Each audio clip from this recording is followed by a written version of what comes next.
Oui, mais Audrey, pourquoi j'ai besoin d'harmoniser mes chakras? Ben, en fait, pour te sentir mieux, pour être mieux dans ton être et pour être mieux en connexion avec ce qui se passe à l'intérieur de toi. Les chakras ont des ondes et des fréquences différentes, ok? Le premier chakra est le chakra de l'ancrage. C'est le « je suis ». C'est « je suis » un être spirituel incarné sur cette terre, avec la libération de toutes les peurs. Alors, on a les peurs qui sont les nôtres, on a les peurs de l'inconscient collectif, qui est quand même pas mal en ce moment, et on a les peurs de l'intergénérationnel. Alors, l'invitation, c'est vraiment d'aller dans le moment présent. Comment est-ce qu'on va harmoniser normalement ce chakra? C'est en allant dans la nature. Il faut savoir que la nature, c'est une des plus grandes guérisseuses. Donc, en allant dans la nature, en se nourrissant vraiment de cette alchimie, au fait, avec la nature. Et aussi d'être pleinement dans le moment présent. Quand on parle de méditation, souvent, on nous apprend à être dans la conscience, dans la présence, dans la respiration. Et au fait, c'est vraiment ça, c'est vrai. Installer de la présence dans chaque moment dans votre vie. Alors au début, c'est sûr que vous n'allez pas le faire en permanence, mais c'est quand vous prenez une douche, vous prenez une douche. Quand vous montez les escaliers, vous pouvez dire là maintenant je suis en train de monter les escaliers. Là je suis en train d'écouter Audrey qui est dans une sphère avec des lampes qui harmonisent les chakras. Donc c'est vraiment être pleinement présent dans ce que vous faites, dans chacun de vos pas, dans chacun de vos gestes, dans chacune de vos paroles. Donc le premier chakra c'est la stabilité, c'est l'ancrage, c'est vraiment la sécurité de votre être. Et puis quand on monte l'énergie, c'est le deuxième chakra. Et le deuxième chakra, le Svadhisthana chakra, il va interagir sur l'eau qu'on a à l'intérieur de soi. On est fait essentiellement d'eau, donc on a vraiment notre part yin, notre part yang, et d'aller vraiment dans cette communion de notre féminin sacré, de notre masculin sacré, et interagir sur l'eau, tout est cycle dans la vie, donc de vraiment ressentir tous ces cycles de nos vies. Et puis, on a aussi tous nos conditionnements. Il faut savoir que depuis que tu es né, tu as été conditionné dans ce que tes parents pensaient, tes professeurs, tes amis, tout ton entourage. Et c'est comme si tu avais une tasse et dans cette tasse, tu avais vraiment tous les conditionnements qui t'ont été donnés depuis que tu es né. Et bien là, maintenant, l'invitation, c'est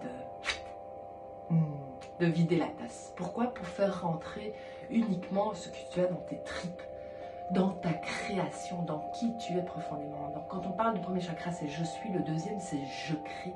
Donc comment est-ce que tu as envie de te créer? Et puis on part sur le troisième chakra, c'est ton rayonnement.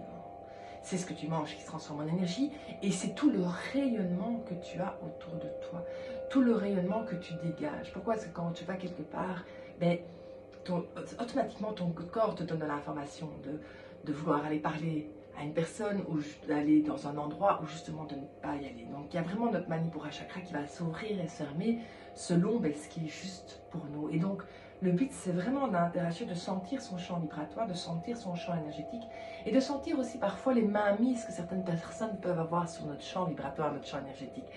Tout ce qu'on appelle les manipulateurs, les pervers narcissiques ou simplement les personnes où à un moment donné vous vous sentez complètement épuisé, fatigué après une conversation où il y a eu vraiment un échange énergétique mais sans que vous en rendez compte. Donc le but c'est vraiment de prendre son champ vibratoire, de prendre conscience de son champ vibratoire, de le maintenir et d'être l'observateur de tiens, qu'est-ce qui se passe et de même au niveau des interactions des uns et des autres de se rendre compte de ce qui se passe. On remonte l'énergie, on va dans le chakra du cœur, j'aime, vraiment aimer, de s'aimer inconditionnellement parce que tu es la personne la plus importante pour toi.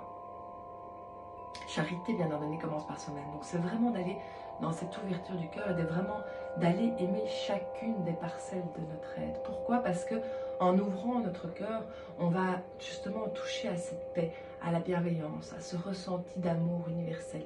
Et c'est aussi aller nettoyer toutes les peines. Alors ça, c'est pas toujours très agréable, mais je vous assure qu'on est beaucoup mieux après. C'est vraiment toute cette peine de rejet, d'abandon, d'humiliation, de trahison, et d'aller vraiment dans ces ressentis du cœur, dans cette compréhension en fait de l'être, et personne ne peut porter ces peines à votre place.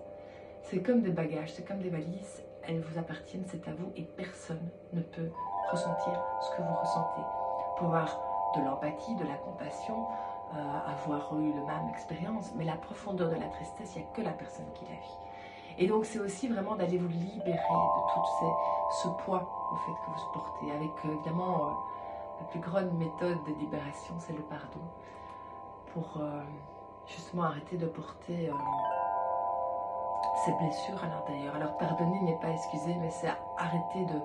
c'est déposer au fait toutes ces colères ou tous ces regorgements émotionnels négatifs qu'on porte par rapport à des situations, par rapport à des personnes, par rapport à la vie, par rapport à tellement de possibilités différentes.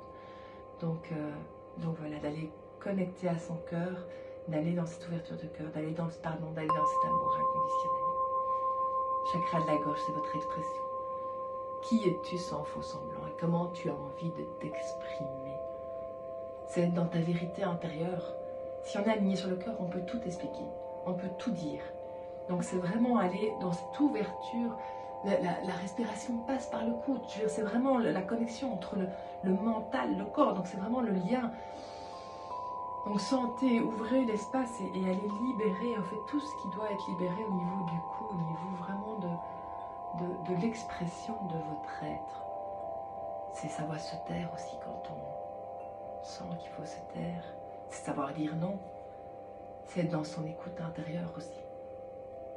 Et puis alors on arrive au troisième œil, le fameux troisième œil, qui est vraiment l'ouverture de conscience. C'est vraiment prendre les situations d'en haut, élever sa conscience, regarder les perceptions, regarder les situations de haut, vraiment comme si on en était déconnecté, mais vraiment en étant l'observateur. Et donc d'aller vraiment diminuer le mental, comme une onde radio, pour aller vraiment dans cette intériorité de l'être et être beaucoup plus en connexion avec son soi, avec sa conscience, avec son soi supérieur, avec sa guidance intérieure.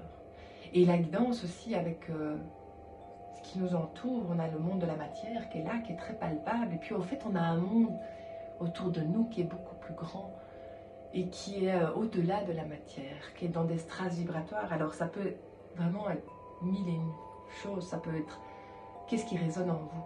En fait, comment se retrouve la résonance et quelles sont vos croyances, ce à quoi vous adhérez ou pas. Si vous êtes en lien avec une religion, que ce soit Dieu, Jésus, Allah, Bouddha, Grand Esprit, Source Divine, le un, le tout, l'âme, la connexion, ou le soi, ou peu importe, des personnes décédées, c'est vraiment qu'est-ce que ça vibre en vous, ou des anges, ou des archanges, ou peu importe. C'est vraiment sentir la résonance et au fait, écoutez les messages que vous recevez. On dit souvent demande et tu recevras. Demande et tu recevras. Vraiment demande avec ton cœur, avec le cœur ouvert, pas avec le mental, mais vraiment avec la connexion du cœur. Et les réponses, on les a souvent à l'intérieur de soi. Et puis après, on a le coronal qui va nous relier à l'univers tout entier. Quand on voit l'impact de la Lune sur notre être, c'est quand même assez considérable parce qu'on est fait essentiellement d'eau, mais la Lune est un astre dans tout l'univers. Donc on peut imaginer à quel point on est relié en fait à cette dimension universelle, à ce tout, à ce un. C'est vraiment nos racines cosmiques avec ce lien cosmique et ce lien à la Terre. Alors voilà. Sentez-vous jour après jour plus connecté à votre être, à votre dimension terrestre, à votre dimension céleste, avec votre cœur ouvert, avec votre esprit, votre conscience, en étant le plus aligné. Parce que tout est vibration et plus vous allez être aligné et plus ça va se propager autour de vous. D'être dans la joie du cœur, la joie de l'âme.